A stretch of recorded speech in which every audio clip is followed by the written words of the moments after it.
Between these two schools, they've won 9 NCAA championships, 19 ACC tournament titles, and produced 6 Herman Trophy winners, including last year's recipient, Maryland's Patrick Mullins. And tonight, for the 76th time, the Virginia Cavaliers will play host to the Maryland Terrapins.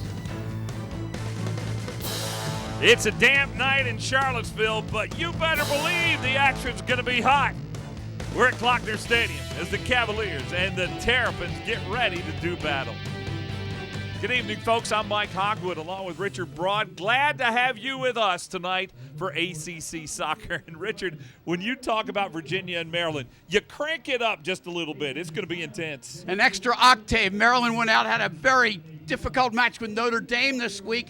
Sasha Surovsky brought him back in. He said, now we've got to get ready for our rival. George Gelnovich and the Cavaliers feel the same way about Maryland. Well, we're going to see some great players tonight, including the defending Herman Trophy winner, Patrick Mullins. He is really outstanding. He won the Herman Award last year, and a lot of people thought he was going to turn pro. He surprised them of not doing it. As Sasha Surovsky says, for all the right reasons. He's an outstanding student. He's a leader on the team. He loves Maryland, and I think he might just like to bring another national championship to College Park. He's had a great year. Let's take a look at Maryland's lineup tonight. They've got a lot of outstanding players, great depth, but the most important man, in my opinion, is that number 18 Dakota Edwards in the back. When he was injured early in the year, they struggled defensively. The sophomore adds stability to the Maryland back line. Now, Virginia lost 3 of their first 4 games, but they've come on in large part thanks to these 2 guys. Thanks to these guys and a lineup change by George Gelnovich. These 2 in the midfield have really been the spark, especially Eric Bird, the attacking midfielder. He scored a number of goals recently. And Todd Wharton, you just write him in the lineup and know he's going to get the job done as he has throughout his career here in Charlottesville. All right, Richard, what's the key to their lineup tonight? Well, the key is really back in the net. They lost Spencer Lasavita, who's been the starter the last 2 years. They've replaced him with a transfer, Jeff Gall from Creighton, who played in that Creighton team that went to the Final Four. He's done a great job thus far for Virginia. All right, the players are ready, so are we. You want some great soccer? Hang on. It's on the way from here in Charlottesville, Virginia. And we're just about ready to go here. Maryland, Virginia, you can see both teams are nationally ranked. It's a great venue here at Klockner Stadium. There's Sasha Surovsky in his 22nd season. Won 2 national championships in 05 and 08. 7 appearances in the College Cup for Maryland. And on the other side, George Gelnovich in his 18th season. This year, he became the 2nd Virginia coach with 250 wins. That happened on September 24th. The other with 250, of course, great coach Bruce Arena here. And this Virginia team won the national championship in 2009. As you can see, they are in their own blue uniforms. Maryland is in white. Richard, I'm excited about this tonight. It's going to be fun. Well, it should be. You've got a young Virginia team, some young players in Maryland, but they've got a lot of veteran experience. Virginia sees this as an opportunity to take over the balance of power in the ACC. Virginia 6-3-2, 2-2-2 in league play. Maryland 5-2-4. They're unbeaten in league play at 4-0-2.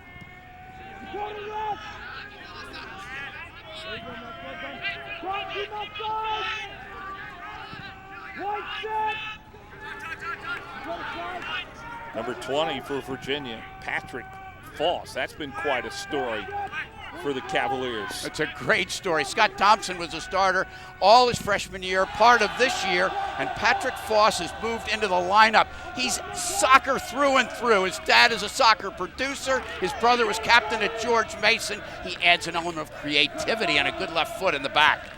One of many Virginians here on this Virginia team. George Gelnovich's done a great job recruiting here. There's the cross in the box. Bird, number 11, keep your eye on him. He's the leading goal scorer on this Virginia team. He's already been very active, Eric Bird. I like seeing that if you were for Virginia. Quickly reversed Fields. There's the header, goal!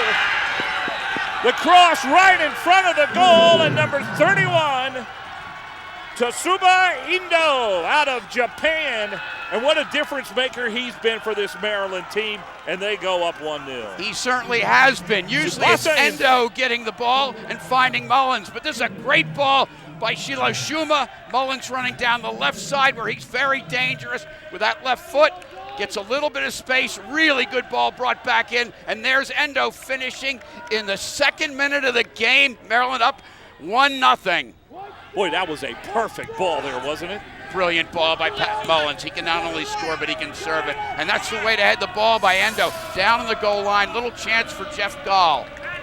Tsubasa Endo out of Tokyo scores the first goal for Maryland.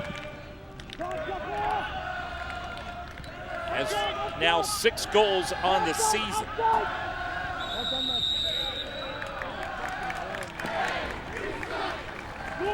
Well, how big is it if you're on the road in an intense rivalry to score first? Not only scoring first, Richard, but scoring early. Well, Sasha Surovsky pointed out a counterattack is very important, and that's where they got the goal from. Sometimes, Mike, you can score too early and think it's going to be easy. I don't think Maryland will take that approach. How will Virginia respond? This young team, they've gotten a real jolt. Will they come back and get after Maryland? See what they do on the free kick here. I think this is Patty Foss, who's got a lethal left foot. Shot and goal! Virginia able to come right back and answer. How about that? It is on here in Charlottesville tonight. Todd Wharton, number 7, sophomore out of Glen Allen, Virginia. Started every game this year. What a steady player. So many restarts are not directly from the kick itself. Good service by Patrick Foss. Ball comes out in the top of the box, and a great strike by Wharton. He's a very sound player technically. That's how Virginia responds, by drawing even within less than a minute. Well, I talked about Virginia players staying in state. Wharton, a former Virginia High School Player of the Year, came here to Charlottesville, and he has just leveled it at 1. I think we're going to have fun tonight, huh? This is something. A lot happening here early.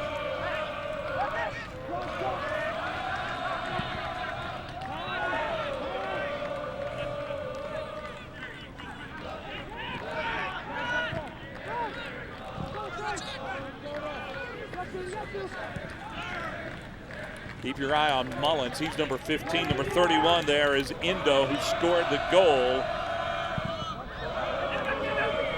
Cleared out. It will be a Maryland throw-in on the far side. We take a look at this again. Good service by Patrick Foss, but it's a second ball coming out of the rebound. Excellent technique by Wharton. Maryland doesn't get out quickly enough. Very little chance for Zach Steffen to make a save. Wharton, sophomore on the all-freshman team last year. You see Pat Mullins battling. I like what's happened here for Maryland. Pat Mullins is a very good player up front, but he's also lethal coming down that left side. He's played the left midfield a lot in his career in College Park. They play him up front. I think maybe at the next level he could be an outside midfielder. Very dangerous in that part of the field. Well, you mentioned at the beginning of our broadcast, he had a chance to go to that next level. Did not do it. Senior from New Orleans and the big leader of this team. Here's Endo for Maryland.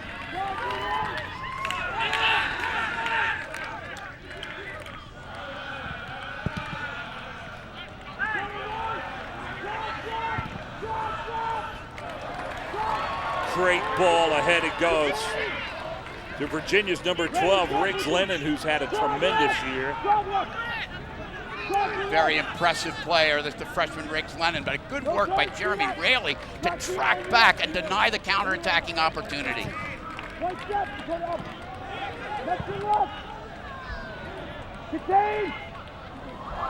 Wow, what a great move. There's a shot and a score!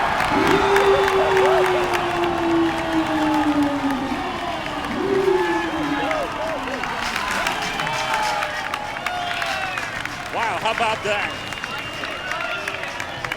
Marcus Landy to 4. Virginia plays with 2 wide players, but they often come inside. This is Solandi to 4, coming inside. Great individual artistry, beating 2 guys right away. going past Cronali and ripping the ball to the far post. Great goal by Solandi DeFore. Solandi DeFore, that is only his second goal of this season. And we welcome you back to Charlottesville. Our score 3-3 here at halftime. And guess what, folks? Richard and I are glad we got a little tent over our heads because it is raining. We saw that rain last night at the women's game, but it has started here. How's that going to impact the second half? Well, believe it or not, it could lead to more scoring if that's at all possible. This mist makes a slick footing, leaves the defense a little bit unbalanced, and with the fast forwards on both Virginia and Maryland, who's to tell how many goals we're still looking for? Speaking of fast forward, here we go with the first half highlights, and it was Maryland who scored first. Right, Pat Mullins going down the flank, serving it back in. Endo on the header. Maryland's up 1-0, but we're not done. Patty Foss with the restart. Ball comes out the top of the box. Wharton strikes it impeccably, and Virginia's even 1-1. And then that individual brilliance, Marcus Solandi DeFore beats two guys at the top of the box, beats Cronali, drills the ball to the far post. Great left Virginia's ahead 2-1. Maryland is not to be denied. They keep playing, and here's a giveaway by Kyler Sullivan in the back. He's a little bit too casual with the ball, and Sowers doesn't give up on it, keeps running at the defense. He's taken down by Brown for a penalty kick, which you know who's going to take it. The Herman Award winner Mullins drills it to the goalkeeper's right to make it 2-2. And Pat Mullins, as George Gelnovat said, he's been a handful. They can't stop him. This time he draws a penalty himself. He'll take it again, and he's going to go to the same side once again, putting the Terps up 3-2. And we're not completely finished even now. Patty Foss with that lethal left foot. Didn't think anybody touched it, but they gave credit. I think it skimmed maybe off Matt Brown. Hit his hair, maybe. At halftime. Matt Brown, and then there were several near misses. Here's one of them for Virginia. There was also one for Maryland. I don't see how that happened and didn't score. I don't know. That ball hit Riggs Lennon, and it just bounded to Stephan. And look at this work by Jake Pace, the moving mountain driving through everybody. And how does that not go in? Good work by Pace coming off the bench. He's been a spark plug for Maryland all year. All right. Right now, it was a great half. Let's talk to Maryland's coach, Sasho Surofsky. Your thoughts on the first half and what's ahead, Sasho? Well, I don't think we're making any videos of, principles of defending in that half, but there was a lot of exciting attacking stuff. Look, both teams have dynamic attacking players. There's been some mistakes on both sides. Hopefully we have to minimize the mistakes we're making and keep our attack going the same way. And look, it's a tie game at half, no matter what the score is. I'm sure it's exciting for the fans. I'm sure the coaches were getting gray hair with the giveaways, but it's Maryland, Virginia. What can you say? Sasha, we talked to you earlier in the week. You said that this can be a counterattacking team and young defensive, explosive attacks. Saw that you had to make that adjustment in the back to deal with the pace of the Virginia forwards. Yeah, I mean, we had to put a couple of guys that were maybe a little quicker, a little bit better matchups for us, and we made the change. I thought they did a nice job, and we have a lot of backs that have played a lot of minutes this year, and I think they were a little bit slow on the turn, and so we made some changes. It's been positive. All right, Sasha, thanks a lot. Can't wait for the second half. All right. And we got the second half on the way from here at Charlottesville. We are all tied at 3 between these two big rivals, Maryland and Virginia.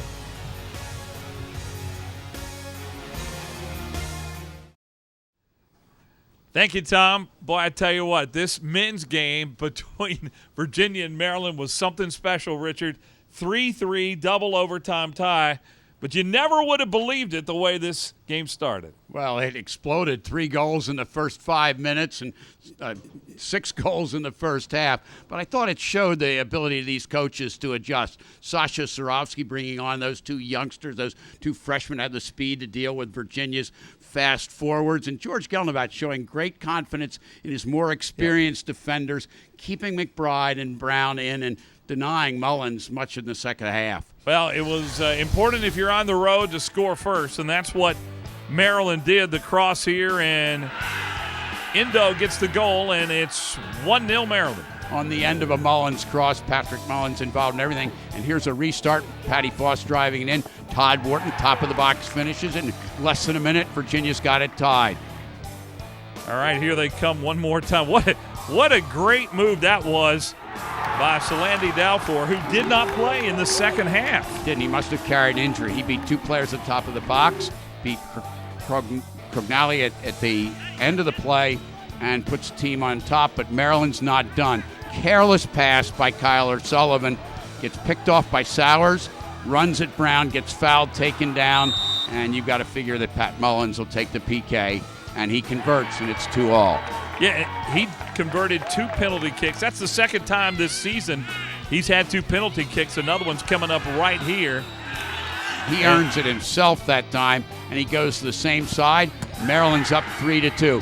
But Virginia is not done. Pat Mullins accepting congratulations. Meanwhile, Patty Foss driving the ball through on a restart, and maybe Brown touches it. Matt Brown with his head just gets a little flick on.